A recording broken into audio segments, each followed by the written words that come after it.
नमस्कार सर्वांना, श्री स्वामी समर्थ. स्वागत आहे तुमचं माझ्या अस्पेरंट मॉम ऑफ श्रीमू या यूट्यूब चॅनलवर. तर आजची सकाळ नेहमीप्रमाणे चहानेच सुरू झाली. सकाळी आधी शांतपणे चहा घेतला आणि मग घरातली छोटी मोठी कामे करायला सुरुवात केली. नंतर श्रीमयला आंघोळ घातली. श्रीमयना आंघोळला बिलकुल त्रास देत नाही, मस्त छानपैकी आंघोळ करून घेतो आणि कपडे वगैरे घालून व्यवस्थित तयारी करून रेडी होऊन जातो. तर अशा प्रकारे माझी घरातली एक एक काम चालू होते आणि म्हटलं चला आज पण पटापट सर्व आवरून घेऊ आणि त्यानंतर अभ्यासाला बसू. आणि ह्या सर्व गोंधळमध्ये मी आज शूट करायचंच विसरून गेले. मग नंतर जेव्हा मी अभ्यासाला बसले दुपारी तेव्हा बघते तर माझा फोन म्हणजे चार्जिंगच संपली होती माझ्या फोनची. मग त्यामुळे मला दुपारच्या अभ्यासाचा स्लॉट आहे ना तो शूट नाही करता आला. खरं तर दिवसभर कितीही घरच्या कामांमध्ये बिझी असलो ना तरीही आपला अभ्यास सोडायचा नाही आणि जेव्हा वेळ मिळेल तेव्हा अभ्यास करायचा असं मी ठरवलंच आहे. आणि मग मी दुपारी जेव्हा श्रीमय झोपला तेव्हा 9वीचे भूगोल करायला सुरुवात केली. तर आज मी इयत्ता 9वीचे जुने भूगोलाचे पुस्तकाचा अभ्यास केला आणि त्यानंतरून थोड्या म्हणी वाचल्या. आणि काल जे मी काही म्हणी केल्या होत्या ना त्याचं थोडं रिव्हिजन करून घेतलं. अशा प्रकारे मी दुपारचा स्टडी स्लॉट माझा पूर्ण करून घेतला.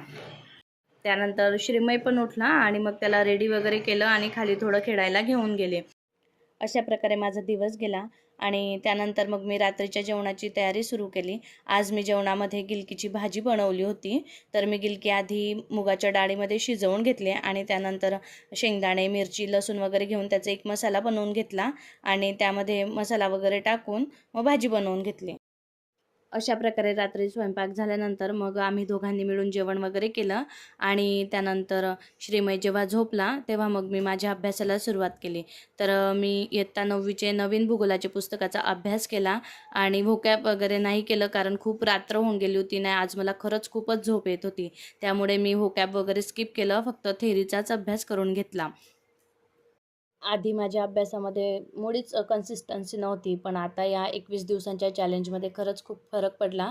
माझ्या अभ्यासामध्ये कन्सिस्टन्सी आली आणि हळूहळू का होईना पण रोज थोडा थोडा माझा अभ्यास होतो आहे आणि काही गोष्टी क्लिअर पण होत आहेत. खरंच खूप कठीण असतं एका हाऊसवाईफसाठी घर मूल सांभाळत रोज अभ्यास करणं. जर आपल्याला आपलं स्वप्न पूर्ण करायचं असेल ना तर रोज थोडा का होईना आपल्या स्वप्नांसाठी वेळ काढावा लागतो आणि थोडं थोडं का होईना तर पुढे जावंच लागतं.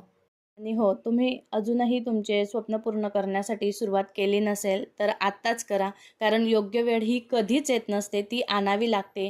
रोज थोडा का होईना आपल्या स्वतःसाठी वेळ काढावा लागतो आणि आपलं स्वप्न जे आपण काही बघितलं आहे ते पूर्ण करण्याची एक तयारी करावी लागते.